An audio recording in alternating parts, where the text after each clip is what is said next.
국민 여러분, 안녕하십니까? 여기는 대한민국 대표 정치 전문 플랫폼 한국정치TV입니다. 여당인 국민의힘과 야당인 더불어민주당의 재산이 지난해에 수백억 원씩 늘어난 것으로 알려졌습니다. 이와 관련해서 이들 정당에 지급되는 국보보조금 문제가 다시 주목을 받고 있습니다. 국내 언론 매체들이 보도한 내용을 종합하면 더불어민주당의 재산은 2021년에 비해 지난해 약 334억 원가량 늘어났습니다.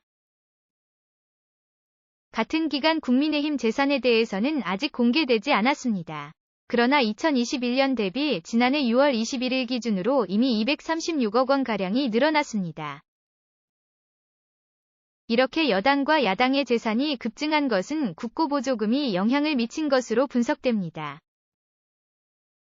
실제로 지난해 국가가 각 정당에게 지급한 국고보조금 규모는 사상 최대였던 것으로 집계됐습니다. 지난해에 정당 국고보조금이 많았던 이유는 3월에는 대선이, 6월에는 지방선거가 치러졌기 때문입니다. 최근에 민주당이 공개한 재산 내역에 따르면 지난해 9월 30일 기준 재산 총액은 약 533억 8,542만 원입니다. 이것은 민주당이 중앙선관위원회에 신고한 내역입니다. 이것은 2021년 12월 31일 기준 199억 3,565만 원에 비해 급격하게 늘어난 것입니다. 10개월 만에 약 334억 원이 늘어났습니다. 같은 기간 동안 국민의힘의 재산 내역은 아직 공개되지 않았습니다. 그러나 국민의힘이 중앙선거관리위원회에 신고한 내역을 보면 지난해 6월 21일 기준으로 국민의힘 재산 총액은 934억 2,669만 원입니다. 이것은 2021년 12월 31일 기준으로 신고한 재산 698억 6,368만 원에 비해 236억 원가량이 늘어난 것입니다. 민주당과 같은 2022년 9월 31일 기준으로 할 경우 국민의힘 재산 총액은 이것보다 더 늘어날 것으로 보입니다. 이렇게 두 정당의 재산이 빠르게 늘어난 배경에는 막대한 보조금이 영향을 끼친 것으로 보입니다. 중앙선거관리위원회의 집계에 따르면 지난해 정당별 국고보조금 총액은 1,420억 1,459만 원으로 역대 최고로 많았습니다.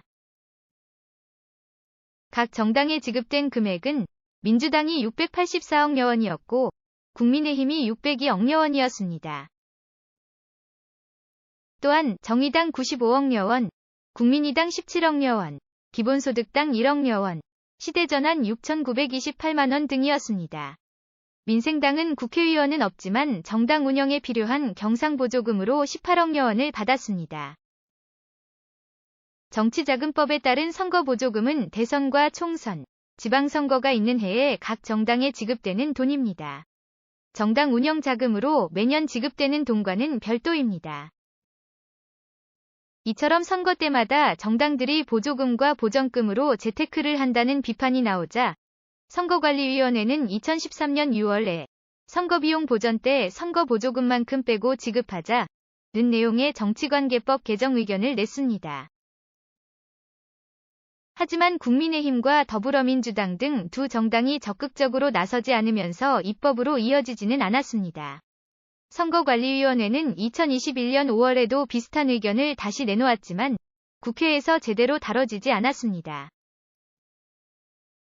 지금까지 대한민국 대표 정치 전문 플랫폼 한국정치TV였습니다.